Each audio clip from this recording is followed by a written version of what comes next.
All right. Thank you so much for being here, Seven. Bailey, I want to introduce you to our Sounds of the Underground Research Symposium. Seven is going to talk to us, give us a paper on Sounds of the Diaspora, a California tour of independent kinship and resistance. And Seven is an award-winning music industry professional, an educator and cultural strategist with over 25 years of experience across artist development, including tour, production, and also he's in higher ed. In fact, he currently serves as the endowed chair of music industry studies at Cal State Northridge, CSUN, where he leads a dynamic program that bridges academic learning with real-world industry practice. Seven Bailey's multifaceted career includes serving as director of marketing and A&R at OHM's Records Tour and Production manager, or I think I maybe, let me redo that sentence, Seven. Okay.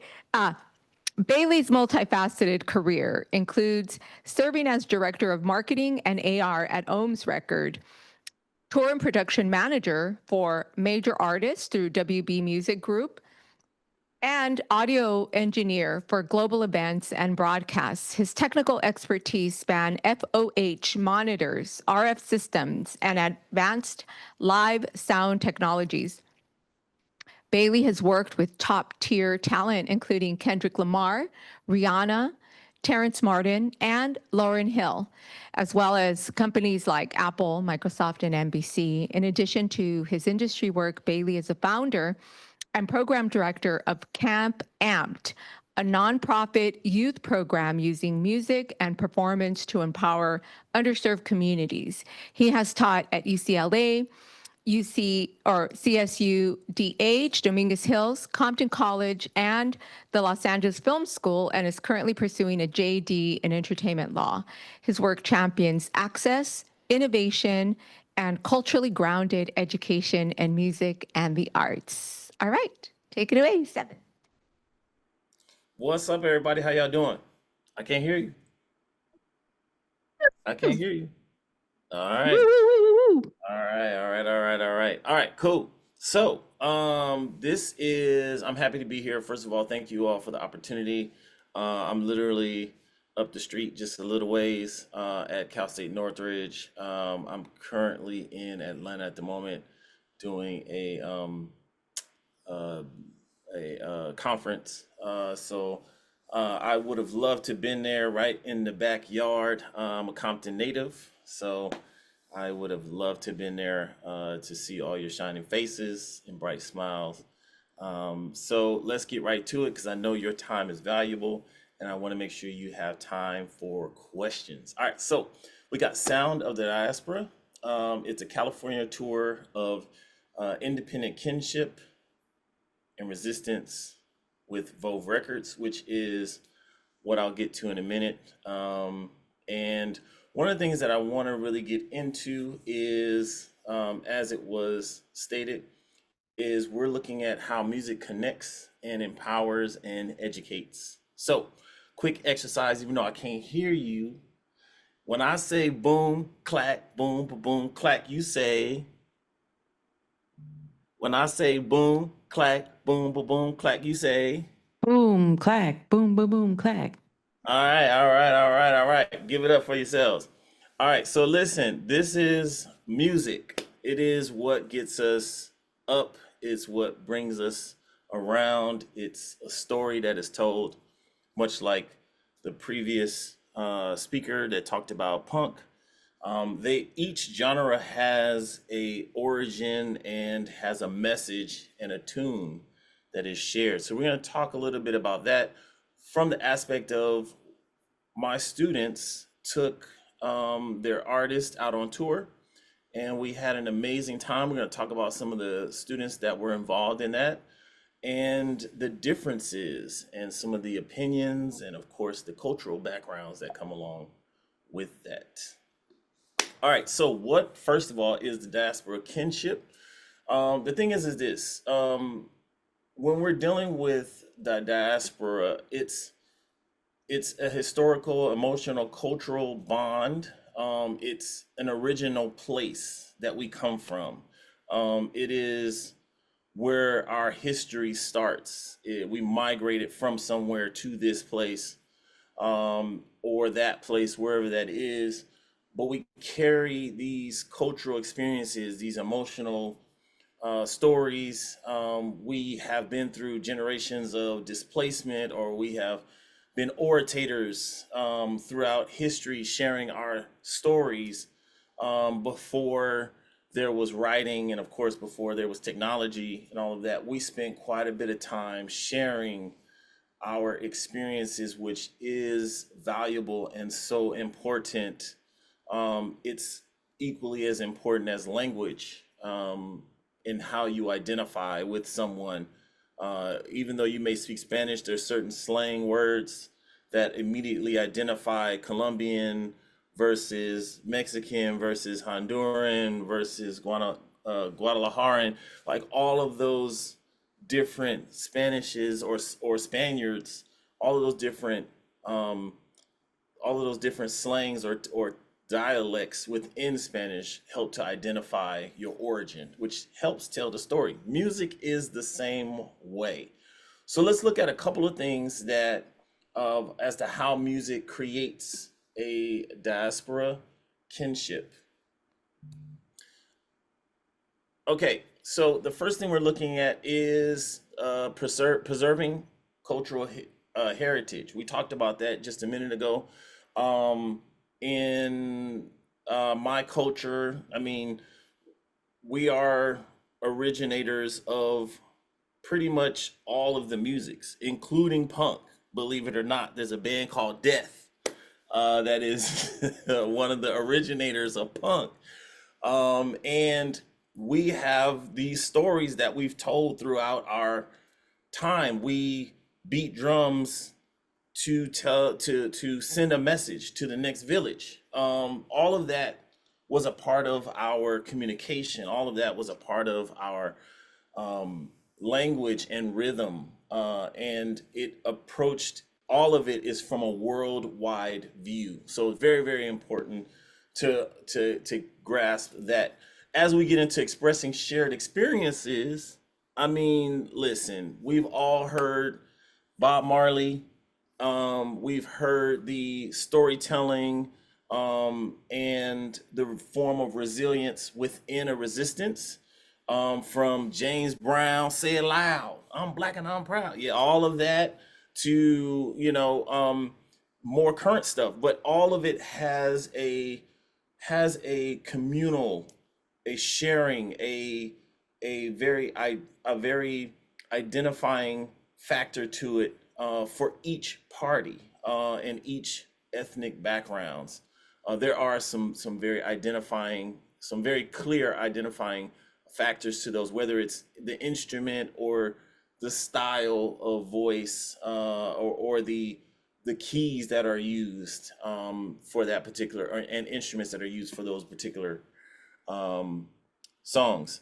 All right, so the other thing is we're looking at adapting and creating new identities. So with everything that has been done, everything that originated, we have breakoffs, we have updates, we have newness, we have country music don't sound the same as it used to. They're using auto tune now in country music. So there are all of these differences that are coming, although they're talking about the same thing.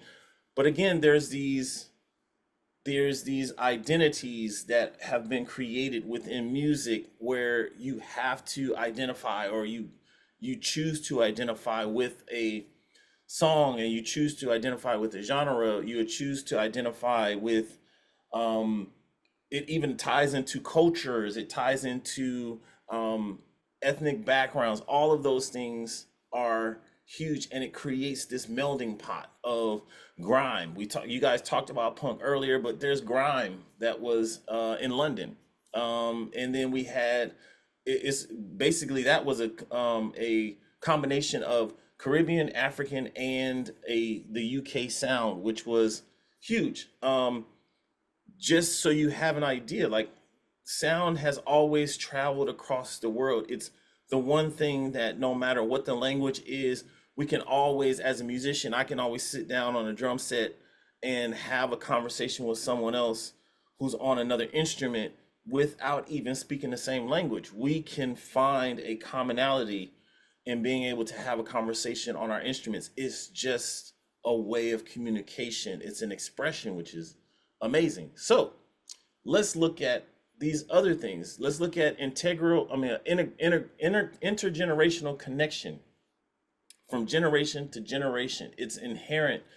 It's an inherent memory. There are songs that you've heard that tie you back to, for those of you that know, Sana Sana, Colito de Rana, like you're basically, when you got hurt, you bumped your knee or hit your head or something like that. There was this thing that was said, you go to, a black picnic, you're going to get cameo just like candy. It's just certain things that are customary in cultures. And with that, they're passed on. They're orally passed on in our heritage. They are passed on through sharing, through experience and things like that. And so it's definitely something that we pay attention to, but not quite to the detail that we're talking about today. It's just something that kind of happens. So when we think about it, we're also looking at creating a sense of home and place. As we're looking at a sense of home and place, these are those spaces where we have an artist that we signed named Cayden Corbett. Cayden Corbett is a Filipino R&B singer. Any of you all that know or that may be Filipinos, Filipinos love to do karaoke. They love to sing, and they are very musical people as well. So for Cayden, his parents showed him music. He learned music in home at an early age, and he picked up R&B, much like much like a Bruno Mars. Bruno Mars is another example of a Filipino singer who's singing R&B music. It's ingrained, it's passed on, it's something we latch on to that speaks to us. No matter what ethnic background we come from, there is a certain level of remembrance or connection that comes to that tells a story for us, both the sad, the good, and sometimes the tough spaces. So even in that, we have, just in dealing with the music, then we get to the lyrics, and those lyrics are what, realize it or not, those lyrics are what tie us even closer to that song, that give us that feeling of hope, or have us driving off fast because we're listening to math metal on the freeway.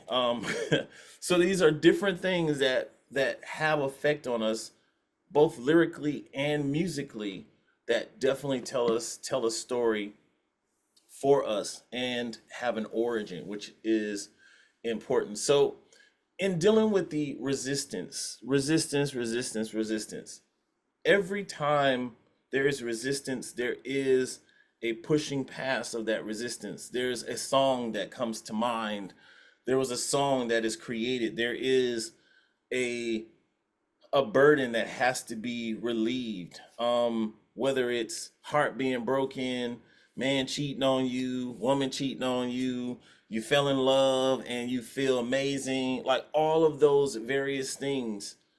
And even before we got to that, those conditions created certain things, like hip hop. Hip hop was created in the Bronx, and it was created by DJ Herc.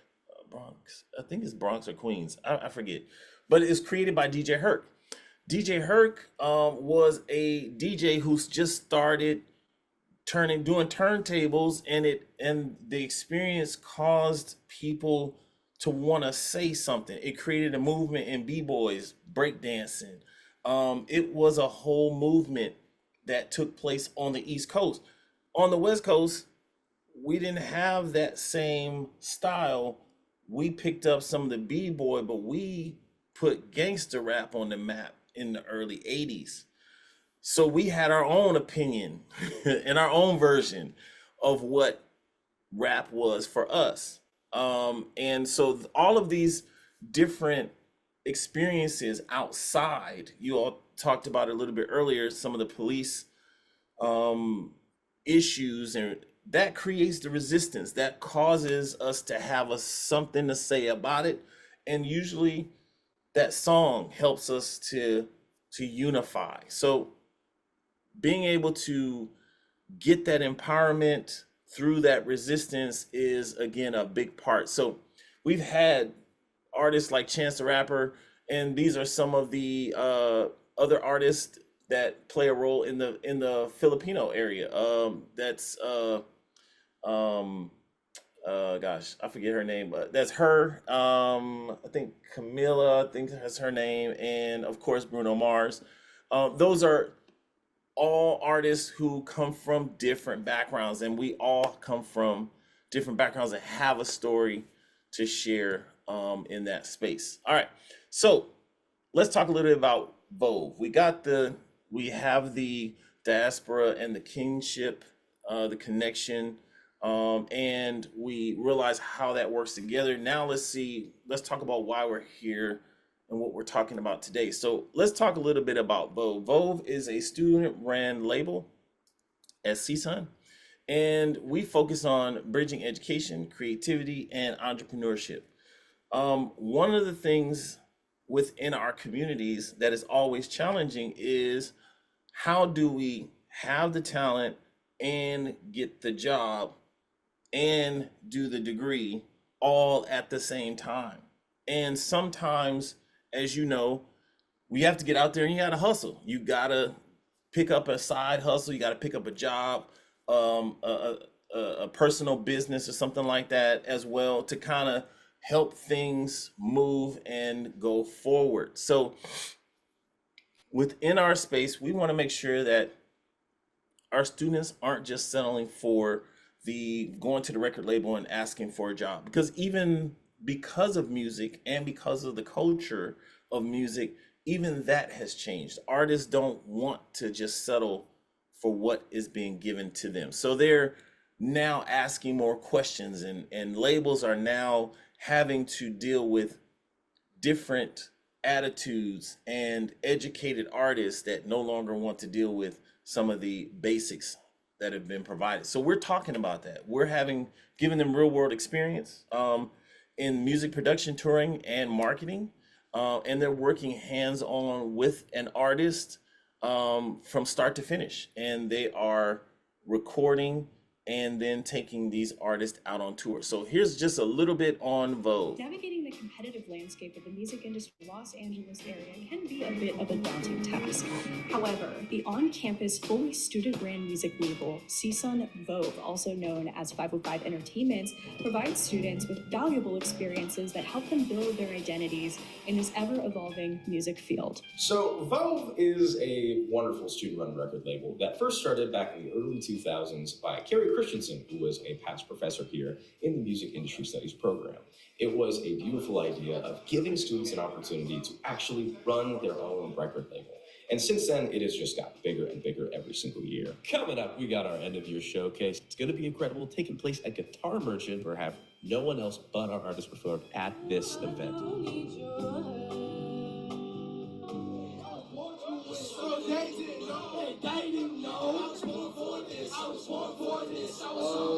Yeah, thanks for being here, guys. Much appreciated, bro. I'm an EDM DJ and producer, so sometimes when you play to a general audience like that, the vibes might not be guaranteed to be super lit and awesome and everybody's jumping, but VOVE does it somehow, and they gather the crowd and everybody's jumping and everybody's super just hyped, and that's a fantastic thing. VOVE has been one of the greatest things to, I think, ever happen to my music career. VOVE being able to provide a platform and an opportunity for me to go on stage and play music that I want to like, and people to feel that and reciprocate that music is just an insane blessing.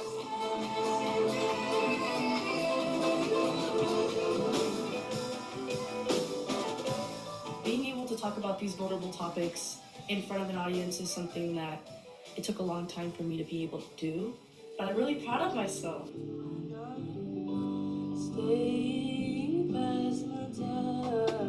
I have so many lovely people and lovely friends that support me throughout my journey. Meeting all these new people, I started to feel more confident about my art. I started to feel like I was capable of doing it. That it wasn't just a dream, but a goal that could be actualized. I really cannot be more grateful for how incredible the team is. It's so much fun getting to interact with all of these different artists from all over the place. It's so many different kinds of music. It's so many different ideas from every part of the world that came out. And I love it. Every single second of it has been a blast. And I'm just looking forward to seeing where we go in the future. From the Guitar Merchant in West Hills, I'm Sam Klein with the Sundial. All right, so as you can see, those were just two of the artists, and again, it's student ran, and just the two artists that you saw already, Sophie Gaeta, which is Sofistolethemoon. She comes from a Latin and Caucasian background. Aaron or Aziboh comes from a African American background.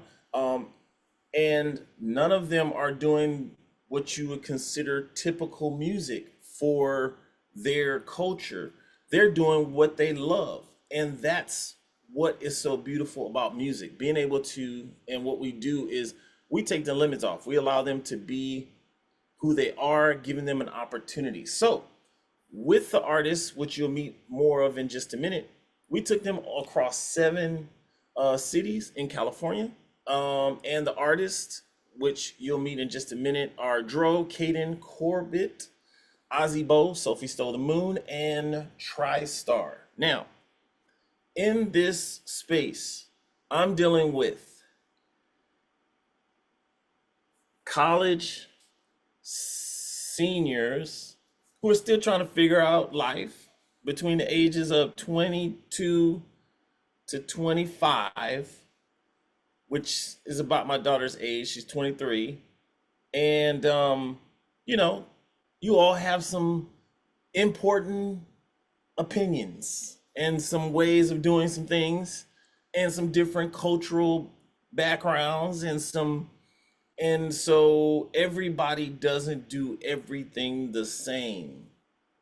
And that creates a tension and uneasiness, especially when you have to spend time with each other for the next 10 days. So, needless to say, these are some of our artists here. And these are just the artists we took. We also had our VOVE committee, our VOVE artists, our VOVE staff, the CEOs, the co-executives, and several of the leads that were involved as well. But we have Sofistolethemoon, we have Aziboh, which you met Sophie. Aziboh is here. We have Cayden Corbett, which is here. We have TRIStar. Now TRIStar is, I'll show you them in just a minute. TRIStar is an African-American, a Japanese young man, and a Black and white young man. Dro is a Portuguese and Spanish young man, as well as a Mexican, 2 Caucasians, 1, 2, 3, 4. Yeah, that's it. So we have a mix of people with different backgrounds doing different styles, different music, and we're going to these different venues to perform this music for people who are interested in and who have various tastes in music. So this was quite a task. All of these artists, which you'll hear in just a minute, have a different flavor. Aziboh is doing house and bass music. Sofistolethemoon is doing your bedroom pop. Cayden Corbett is doing R&B. TRIStar is a rap group, and Dro is a rock band. So we have a wide array of artists that are going out on this tour. So on the road, we got to build some kinship. We have to get through and help and connect with our audience as well as within our label. We have to have this synergy, this family style that we have been working on since the beginning of the semester, which takes some delicate balancing because, you know, you get to go home. On a tour, you stuck for 10 days with this person and with these people. So finding those ways to get the space and connect and grow is what is so beautiful about this experience. So we went to Folsom, Berkeley, SLO, Santa Barbara, Ventura, and then we did LA. Let me Ozzy, have you talk to him. This is day one of tour. How you feeling? I'm feeling really, really warm. It's hot. It's hot. It's very hot. What are you excited I'm so for? stoked. Honestly, playing bass music. Yes, I'm sir. so excited to play these songs. Yeah. What? Is this thing on? Oh, hey, what's up, man? This is DJ Thriller, day one of tour, and I can't wait to be on tour day one. Hey, what's Okay, up? come It's, on. it's the one and only DKAY. That's DK, aka Waterboy. And this is my first day of tour, but I'm excited. Come on. Hey guys, it's Nick, and this is day one of the tour. We're heading up to Folsom, and my personal favorite, super excited part that I'm all for is Berkeley. I got a lot of hometown friends coming out for that, and I want to see y'all there. So that was Aziboh and TRIStar, the group TRIStar. Aziboh was first. The last three were TRIStar. This is Dro. What's up? We're a band called Dro. We're from LA. We play post-hardcore. We're on our first ever tour. If you want to see what it's like to go on tour with only 124 monthlies, follow us. We'll be documenting the journey. Out here at Gilman's, first stop of the tour. Yup. That's where we at. Let's go. Man, Where we at? Rat dog. I think we might have had a shoot. Take your penis.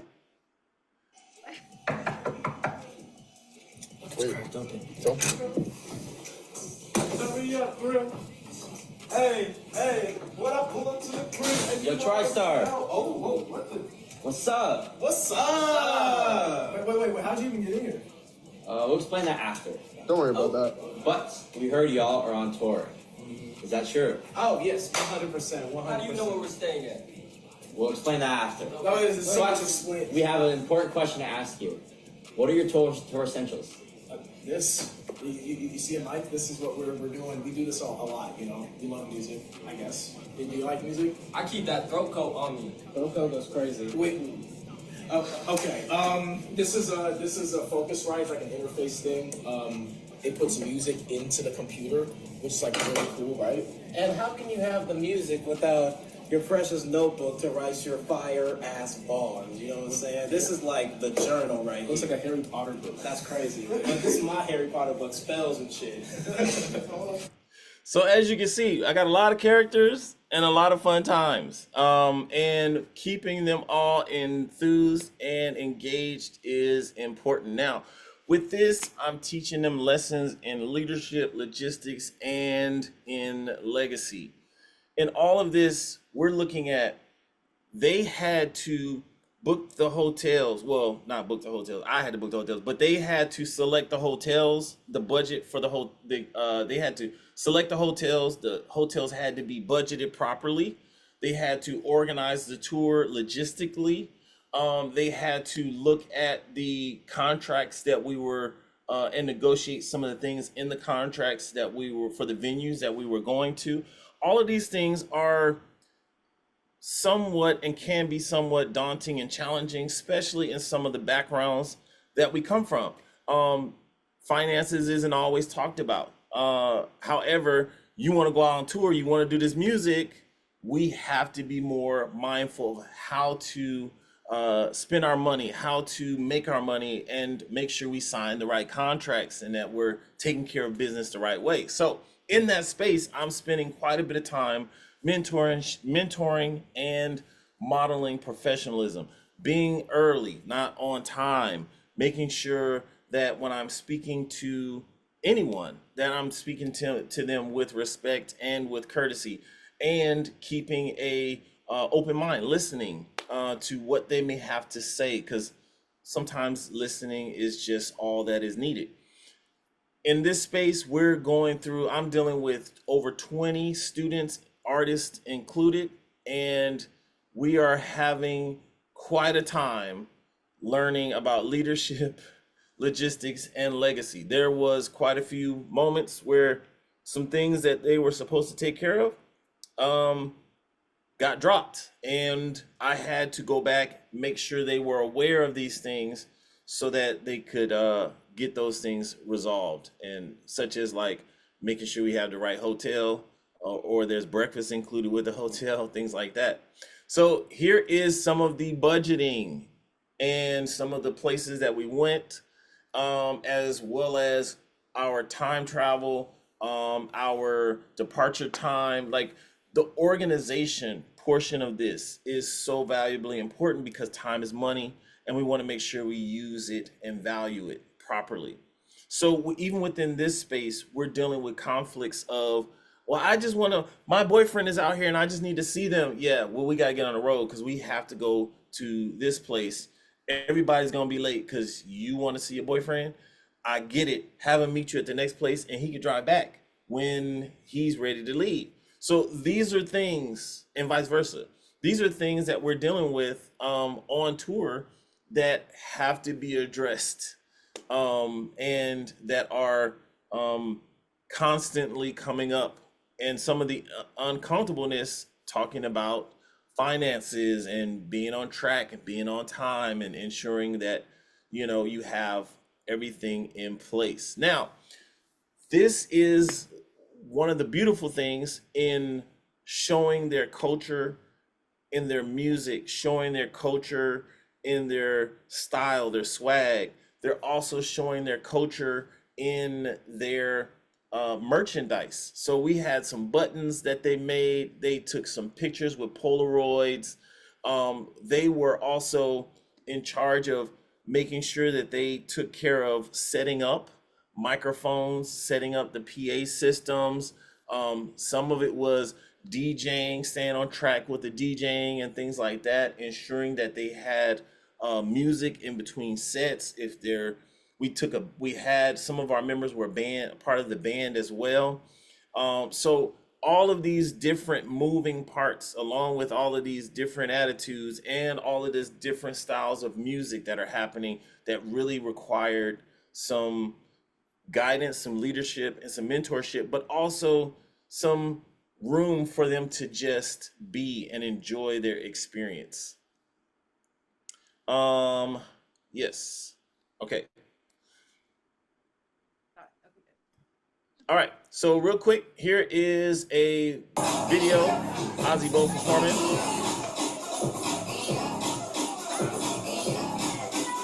They had to find the venue. They had to make sure that people came out for the venue as well. They have the merch on the table. This is some of our vendors. These are students that were in charge of, everybody had their responsibility. Everybody was respectful in each person's space as far as how they, what jobs they needed to do and take care of.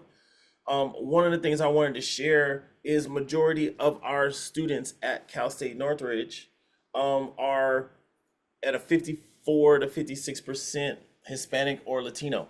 After that, we have about 19 to 20% that are white, 8.6 to 8.9% that are Asian, and then about 4.9 to 5% that are Black or African American. So the student population dealing with male versus female, we have 56% female, 44% male, and the university is having a significant number of first generation students reporting as 71% just for the fall 2023 cohort. So a lot of what they're learning in this experience is valuable information for them going forward, things that they can take home to their businesses and their bands and their friends and artists as they tell their story about this experience. All right, so here's some things, some call to actions and a call and closing reflections. So the number one thing is, when you think about it, you want to support student driven cultural production, and you want to support your school in getting involved with the cultural center.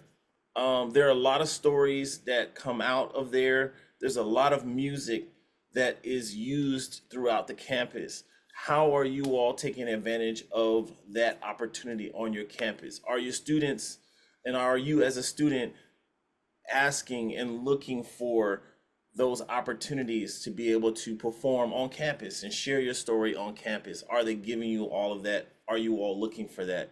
You always want to make sure you create archive worthy lived art experiences. Everything you do should be of your best value and the best that you can at that time, because again, that is something that is going to look back on and see your growth, see your development as you're moving through. You want to recognize resistance, resilience, and rhythm as a leadership tool. The reason why is because with resistance, it starts to cause friction, but how you channel that is where you get into resilience. I went through this, I got this. Some of the best artists came from some of the roughest areas. Compton, Kendrick Lamar, Compton, Dr. Dre, kind of. And then Long Beach, Snoop Dogg, all of these various tough, how many Detroit artists do we have that have came out of there where their struggle was so, their environment was not the most conducive, but they channeled it the right way through resilience. And then the rhythm of life, the rhythm of their music, the rhythm that they pat their feet to and clap their hands to was something that led as they moved into the space. Snoop Dogg is still around. Dr. Dre is still around. There's still artists that are still around. Stevie Wonder, and they are leaders with their tools. All right, thank you so much. I want to show you this video as we were able to culminate the whole experience. We were bringing all types of, I know it's hard to see the back of the heads, who they are, but we were dealing with so many types of ethnicities and backgrounds, and it was such a beautiful thing to watch. Everybody was excited. We had the place packed out. Really great experience. And then this is a recap, a short recap of what we were able to do with all the various venues. That is TRIStar. We booked the Powerhouse Entertainment. Sofistolethemoon. That's Cayden. This is actually his song. Aziboh. TRIStar. And Dro.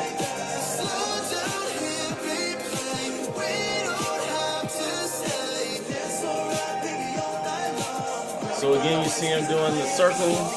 There's community, there's bonding, there's connection, the hands waving. It was a great growth and development in which all students enjoyed and took something back. The feedback from all of our students was how much they enjoyed and how much they learned deeper and created deeper roots because of music. So really quickly, I know I only have like no minutes.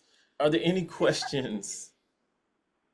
Thank you so much, Seven, for showing us the wonderful program that you do, the way that you kind of convene, this youth that's working on music, the young musicians, and then almost like chaperoning, but in a cool way, through like the different professional process, right, too, of how you showed us like the logistics of organizing a tour, contracts and the music production and all of that. And I wanted to, ask your thoughts on what I was reflecting on towards the end, where this is an experience your students are going to take with them for the rest of their lives. And some of them might also go on to be professional musicians or just be involved in music in some kind of way. And the kind of network that they're developing right now by kind of having this collective experience together. Can you talk about that, like the importance of that kind of network? Absolutely. So one of the beautiful things that is creating is it's teaching them how to get jobs and be entrepreneurs. Some people just rap and that's all they think about. Some people just sing and that's all they think about. And it's like, yo, your music is telling a story, but you need to continue that experience out. And what does that look like? What do you look like? How do you feel? What is your vibe? And then how do you talk to that person that is like you, that's interested in what you have? So teaching them entrepreneurship and how to have a conversation and really be able to connect with the person, finding through our culture and through our experiences, we're finding similarities that are, oh, I love the Lakers, you love the Lakers, or I'm from Guatemala, you from Guatemala. Like all of these differences that we have are bringing us closer together in a space where time that we're in, not getting into it, but the times in which we're in, music is becoming more and more powerful. So they are able now through this experience to connect and build those relationships and not be afraid to go out and explore. Okay, I know what a tour looks like, over 10 days, what that should kind of feel like, where I should be staying, where I shouldn't be staying, what type of money should I be asking for, what type of money should I be giving out if I'm putting my own event on, how much do these things cost? All of those things we're looking at in an in-depth time over a full semester. Over a full year. So they're learning quite a bit in those spaces. And I think one of the best things that they love is it's stuff that they can apply right now. I think when I graduated college, I didn't know what to do. I mean, obviously you're a doctor, lawyer, you know exactly what to do. Music is one of those things where a lot of people don't have degrees in when it comes to music business. They just found a band and they helped the band, and then the band blew up, and then they moved into these different positions. So, there's a difference when it comes to my area of music industry and music business. Some of that is really, it's education, but it's also like the experience in connecting with people. You really got to build relationships, and that's something we really focus on. Yes, thank you so much, Seven. Yes. How about a round of applause? No problem. All right.